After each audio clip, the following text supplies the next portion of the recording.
ആകാശത്തുന്നൊരു നക്ഷത്രം ആരും കാണാതിറങ്ങി വന്നു.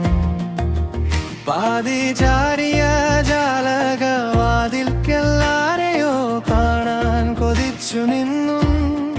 കാലത്തിൻ യാവനികക്കപ്പുറം മറഞ്ഞ നീ മായാത്തോരോർമതൻ പൊന്തിരി ബാക്കി വച്ചു.